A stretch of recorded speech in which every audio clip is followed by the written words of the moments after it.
If you've ever had the experience of feeling something clearly, and then a few minutes later, not being sure anymore, or seeing one obvious path forward, and then later realizing there were other options you didn't even consider, this is usually not because your intuition isn't working.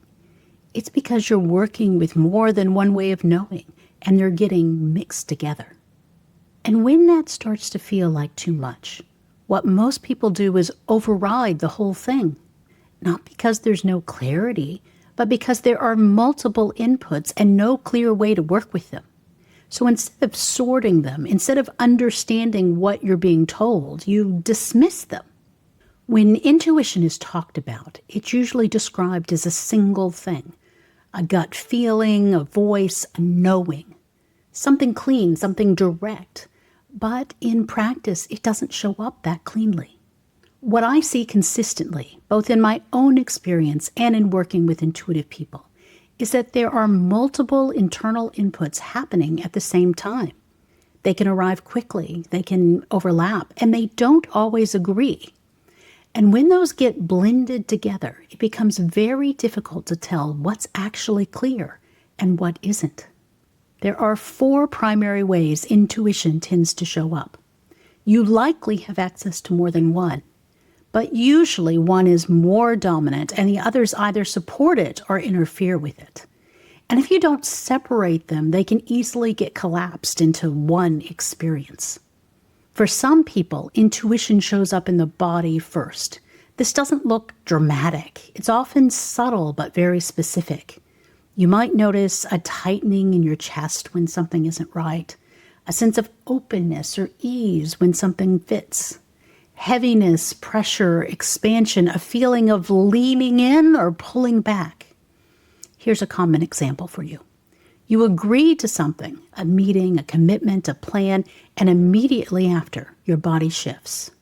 There's tension or fatigue or a kind of internal resistance that wasn't there before.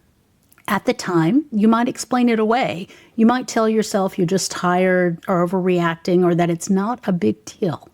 Later, you realize that reaction was accurate, and you can often trace it back to that first moment. The key here is the body registers before the explanation arrives. And if you're not used to working with that, it can be very easy to override it in favor of something that feels more reasonable. For others, intuition shows up through emotional awareness, especially in relation to other people. This isn't just empathy. It's a kind of real-time tracking of what's happening in an interaction.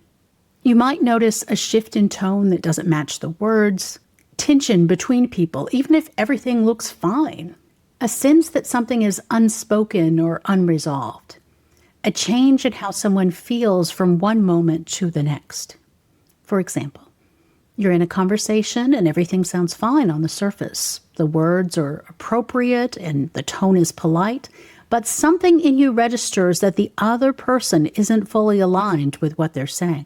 You might not know exactly what it is, but you know something is off. Later, that becomes obvious, either through what they say or what happens next.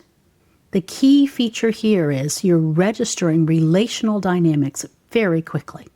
And without clarity, it can be hard to tell what belongs to you and what doesn't. Some people experience intuition through thought, not overthinking, but structured, precise insight. This can look like seeing patterns quickly, understanding how something will unfold, recognizing inconsistencies, having clarity that arrives already organized. For an example, you're looking at a situation, work, a decision, a relationship, and suddenly the whole structure becomes clear. You can see what's working, what isn't, and where it's likely to go. You can often explain it, but the explanation comes after the clarity. This isn't step-by-step reasoning. It's more like the conclusion appears and the mind fills the path. The key feature here is clarity shows up as organized thought. The difficulty is that this can get mixed with actual overthinking, which feels much noisier and less stable. And then there's direct knowing. This is often the quietest and the easiest to dismiss. It can feel like, I just know this isn't right. This is the direction. A clear yes or no without explanation. A common example, you're making a decision. There are multiple options in front of you. You can think through each one. You can weigh the pros and cons, but one of them is simply clear. Not because it's the most logical, not because it's the easiest, but because something in you recognizes it immediately.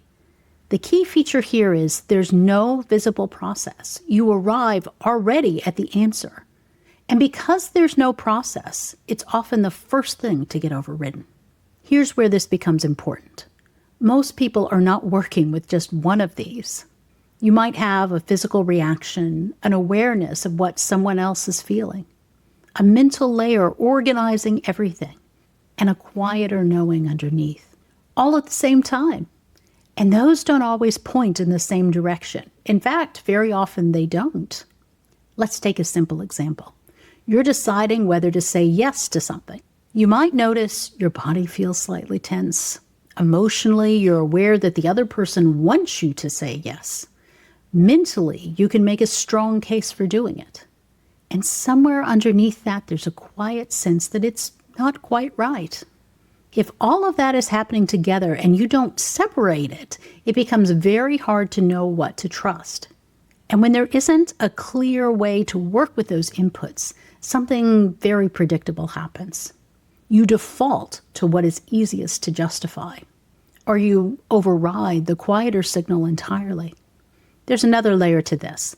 When your attention narrows too quickly, when you lock onto one explanation or one outcome, you stop taking in the full range of what is available. You lose peripheral awareness. That can feel like clarity, but it's often just a reduced view. Clear intuition includes more than one possibility before anything resolves. When that range collapses too quickly, what you're working with is usually incomplete. So what people often experience as inconsistency, second guessing, or not trusting themselves is usually this. Multiple inputs are present. They're being treated as one, and then they're overridden when they don't immediately make sense. The issue isn't that your intuition isn't working. It's that everything is being given the same weight and then dismissed when it becomes too much.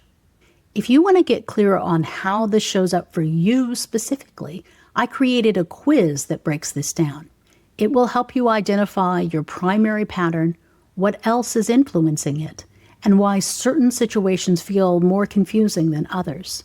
I've linked it below. Once you can see how your intuition actually shows up, a lot of what feels unclear starts to organize.